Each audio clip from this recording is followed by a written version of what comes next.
você abra a sua Bíblia no segundo livro dos Reis, no capítulo de número 4. Mas aqui na tela eu quero que coloque João 8. Você aí já vai achando a 2 Reis 4, a partir do verso 8. Mas aqui na tela eu quero usar um texto por base antes de entrar nesse texto. João capítulo 8, verso de número 1. Isso. Você vai achando aí, segundo livro dos Reis, capítulo de número 4, verso 8. E depois, por favor, tá, Rick? Coloca. Bom, vamos lá. Olha para a tela. Jesus, entretanto, foi para o Monte das Oliveiras. De madrugada, voltou novamente para o templo. Todo o povo ia ter com ele, assentando, os ensinava. Verso 3. Os escribas e fariseus trouxeram à sua presença uma mulher surpreendida em adultério, e fazendo-a ficar de pé no meio de todos, disseram a Jesus: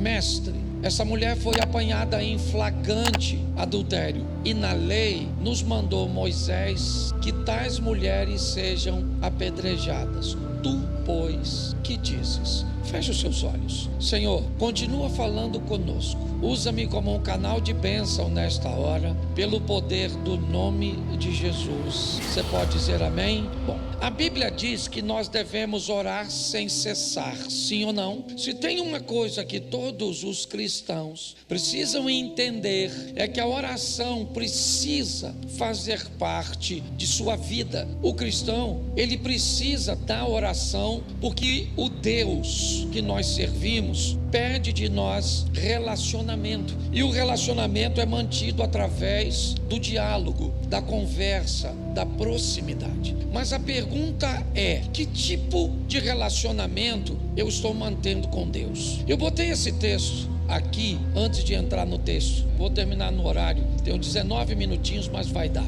Eu quero te mostrar. Volta ao verso 1, por favor. Acompanhe comigo só para você entender isso e ficar mais fácil de aplicar. João 8:1. Volta para o 1, por favor. Jesus, entretanto, foi para o Monte das Oliveiras. Verso 2. De madrugada voltou para o templo, e todo o povo ia ter com ele, e ele, assentando, os ensinava.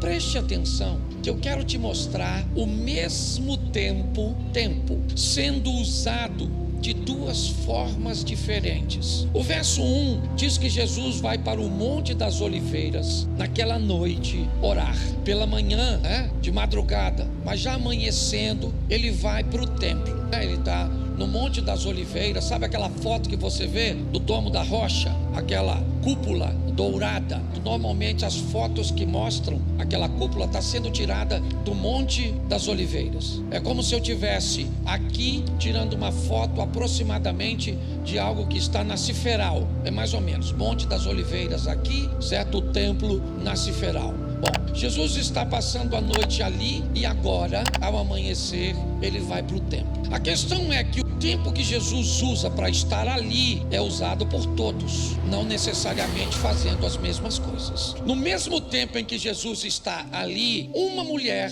está cometendo adultério. Tá certo? Tem gente trabalhando, tem gente dormindo, tem gente orando como Jesus, e tem gente adulterando. Tudo no mesmo tempo. Nós estamos aqui agora, o tempo está sendo o mesmo para todos. Alguns estão prestando atenção, outros não. Alguns estão com o celular, outros, certo? Ou seja, o tempo é para todos. Mas o que se faz com ele pode demonstrar o que teremos que fazer com nossas orações. É isso que eu quero alertar você hoje. Quando amanhece, amanhece para ela e para Jesus. E agora, ao amanhecer, ela precisa de uma ajuda que Jesus não precisa. Ela está exposta a uma vergonha que Jesus não está. Mas qual é a diferença entre ela e Jesus? É o que ela resolveu fazer. Eu vou ter que orar sempre. Mas me ajude aí. Será que eu preciso orar como todo mundo ora? Será que algumas pessoas não precisam usar o tempo de sua oração, estabelecendo uma conexão com Deus para corrigir coisas? E naquele mesmo período, alguém pode estar orando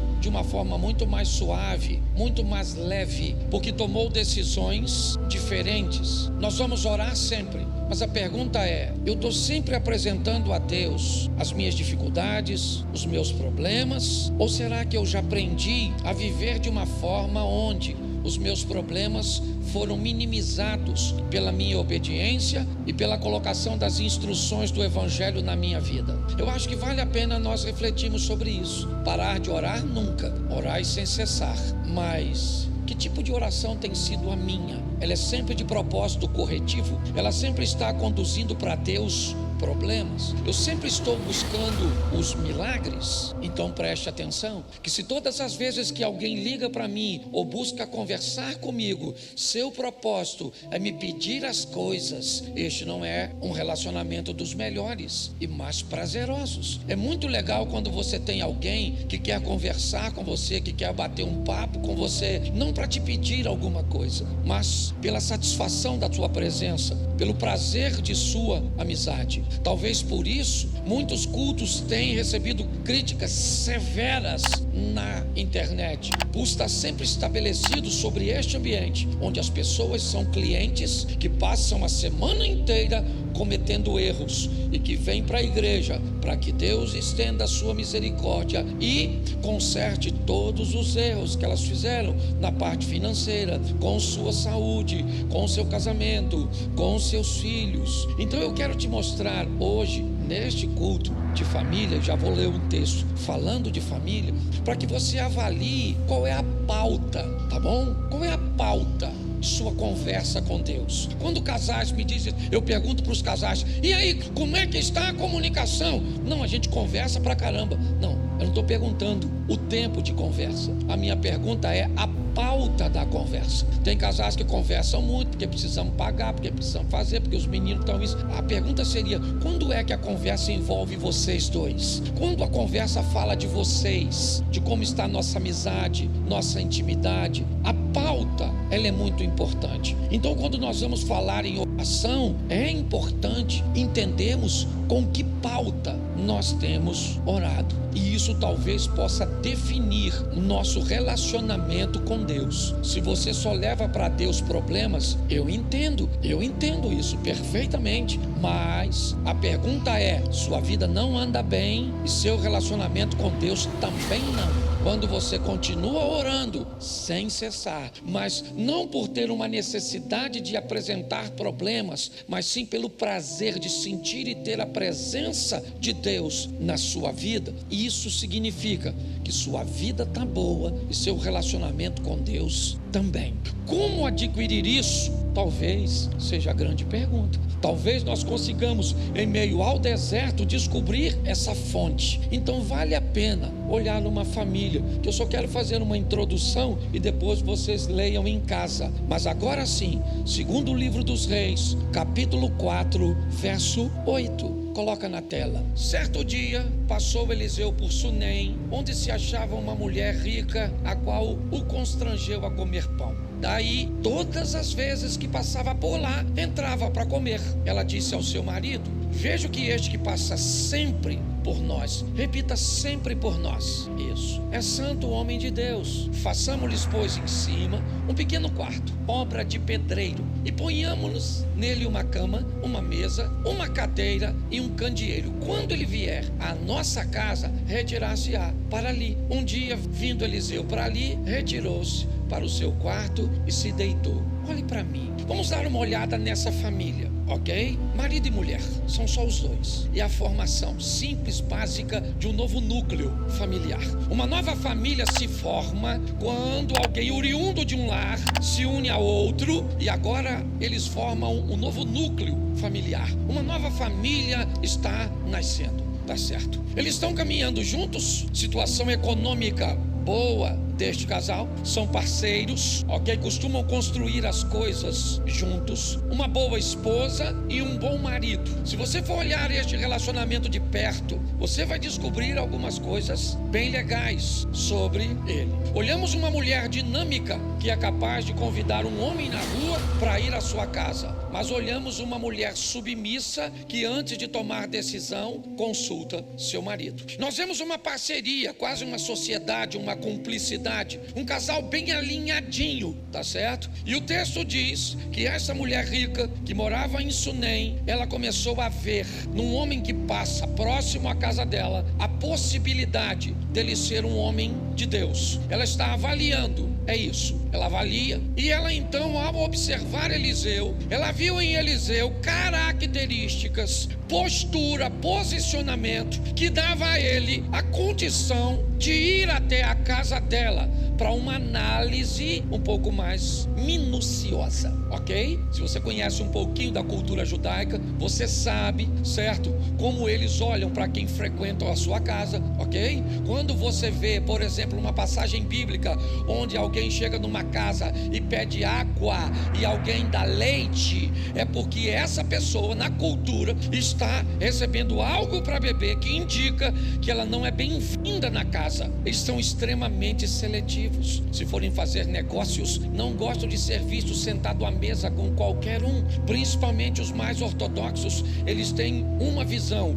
se eu me sento na mesa com você, Lucas, eu estou validando você. Se eu permito que você faça parte de minha intimidade, eu valido você. Então ela observa ele de longe, e ao observar de longe, ela acredita que ele pode frequentar a sua casa. Ela então leva Eliseu para sua casa, apenas para um lanche, apenas para uma comida, algo muito pontual, tá certo? É um momento que ela vai avaliar se ele não é apenas uma impressão, se ele não é apenas uma visão à distância, ou se ele tem qualidades que dará a ele o passaporte para frequentar a casa dele, ou a casa dela. Automaticamente, Eliseu vai fazer a mesma coisa. Um dos homens mais seletivos do Velho Testamento, ele é. Se ele vai à casa daquela mulher e ela não se veste direito, não se comporta direito, não age direito, se ela o convidasse de novo, ele iria? Não. Se ele vai à casa dela e não sabe se comportar, e come demais e é mal educado,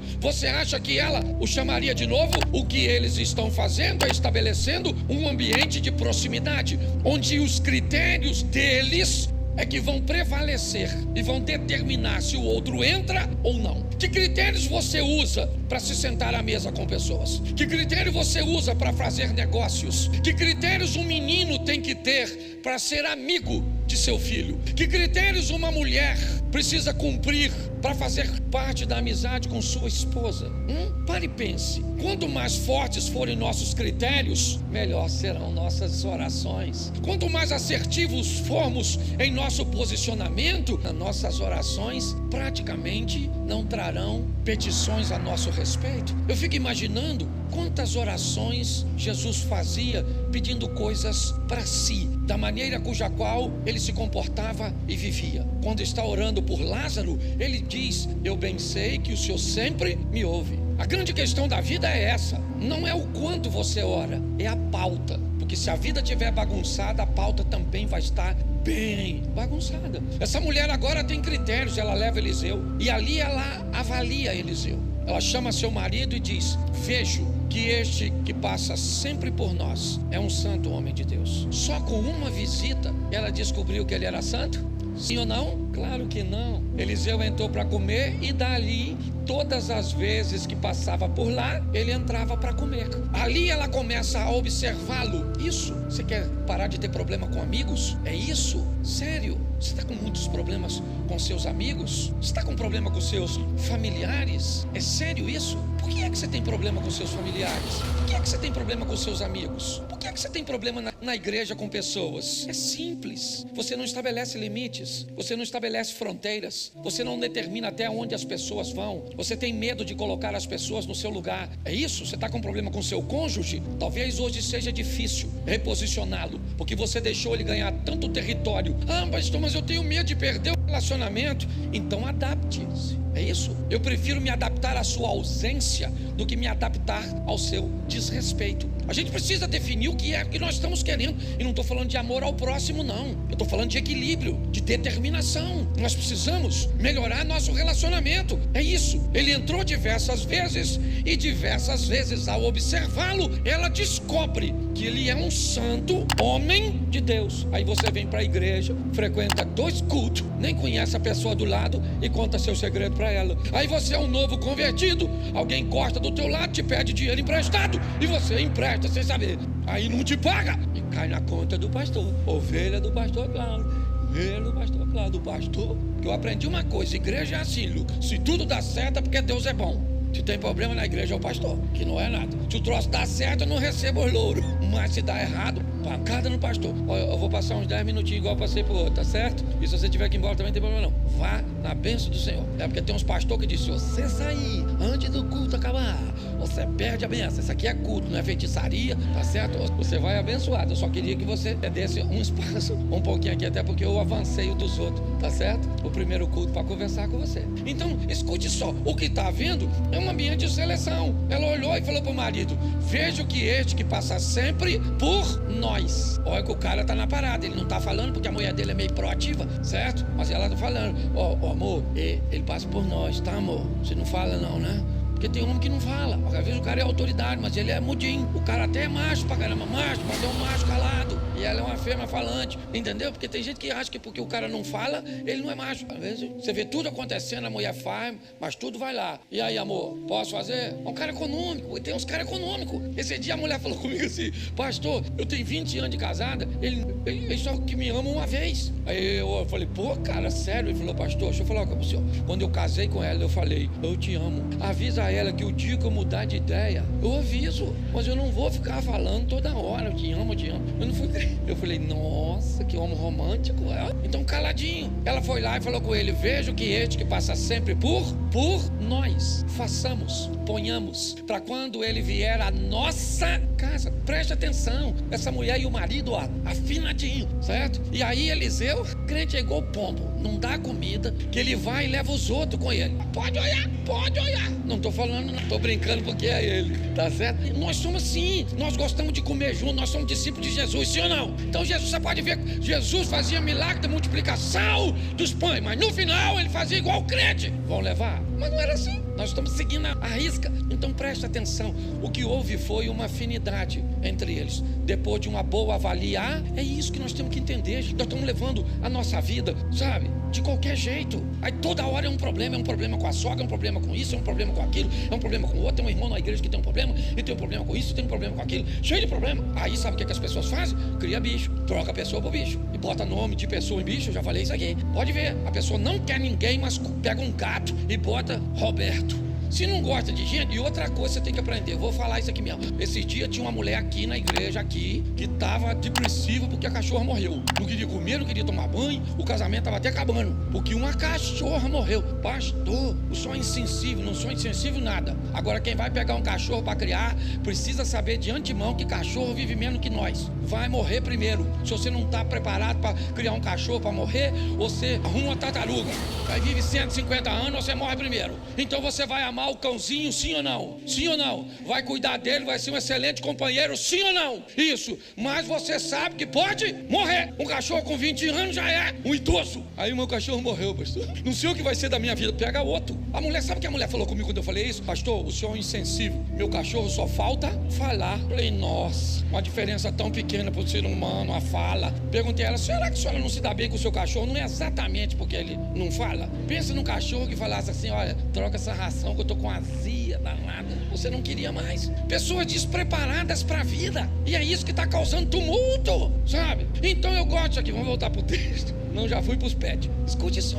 Você olha aqui o que tem agora. O que tem é uma mulher firme do lado de um homem firme, vivendo muito bem, sim ou não? Eles têm tudo o que querem? Sim ou não? Não. Eles têm filho? Tem filho? Mas eles são felizes? Sim ou não? Sim. Quando Eliseu chama a dona e falou assim, dona, a senhora não tem filho não, né? Ela falou, não tem não. Ela falou, mas eu sou feliz sem. Eu e meu marido estamos juntos aí na parada, só nós dois. Tá beleza. Gente bem, sabe, resolvida. Não dá pra ter tudo na vida. Você queria ter um homem bonito e inteligente. Como é que tem? Esse troço não cabe no mesmo recipiente. Se é bonito e inteligente, não é homem, é mulher. São as fêmeas, agrega os dois adjetivos. Quer um homem bonito, abra a mão da inteligência. Quer um homem inteligente, abra a mão da beleza. O máximo que você pode achar é um feio burro, mas um bonito e inteligente você não acha. Cuidado que você pode estar rindo de você ou do seu. Escute, pare e olhe para essa situação. O que eu vejo, uma casa coesa, certinha, firme. É isso.